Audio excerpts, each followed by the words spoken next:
Živijo. Danes je 12. dan, odkar sem se zavezal tej novembrski etapi celjenja, se pravi vsakodnevnega izvajanja meditacije, dihanja. Konkretno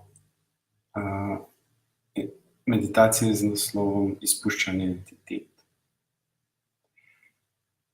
Zavezal sem se temu, ker sem se odločil, da je čas za spremembo v mojem življenju, za to, da naredim nov korak, močen korak, ker ne želim več, da travme iz otroštva in tudi vzorci iz mojih družinskih linij še vedno vplivajo na to, kako se počutim, pretežno ves čas in kakšne odločitve sprejemam.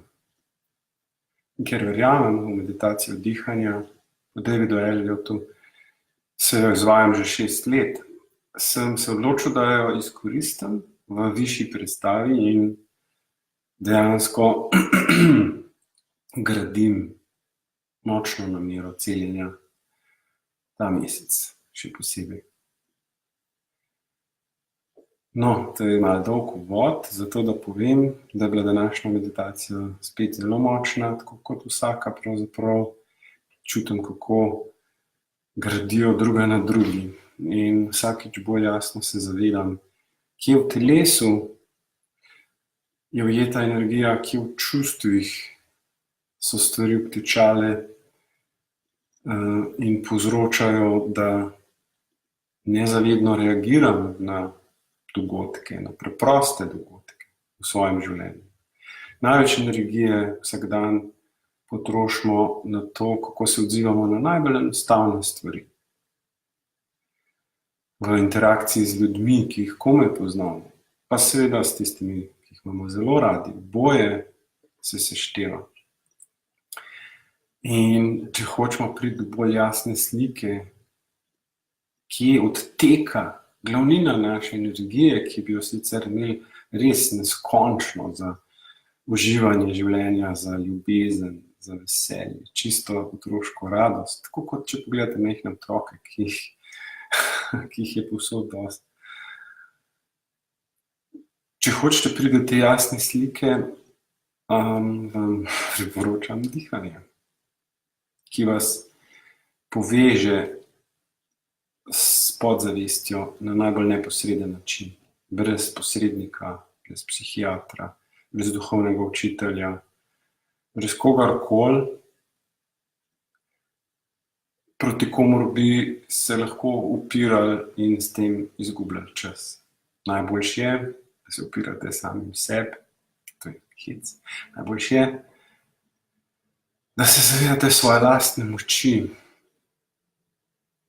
ki jo imamo vsi, in da vemo, da je stvar naše odločitve, naše lastne izbire, koliko časa se bomo še ukvarjali z odpori, koliko časa bomo zavlačevali, igrali igro čakanja.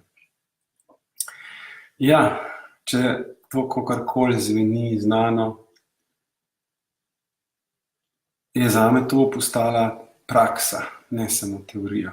In vsakmu lahko pomagam priti do te prakse, ko se enkrat odloči za to.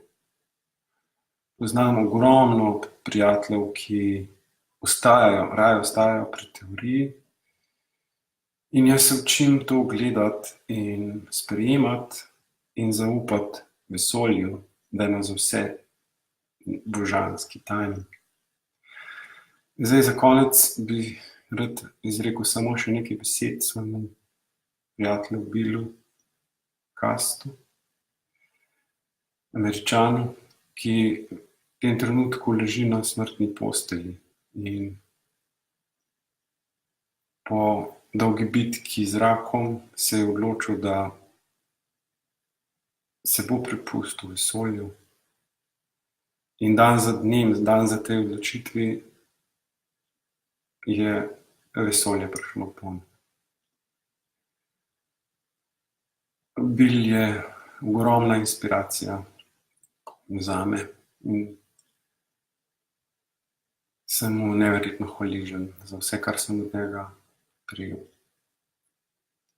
Čutim to povezavo, ki se ne bo prekinila,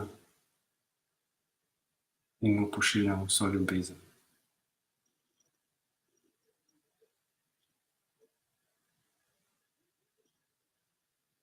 Hvala mi. Srečno. Lepo se imejte tudi vsi. Ostali. Dio.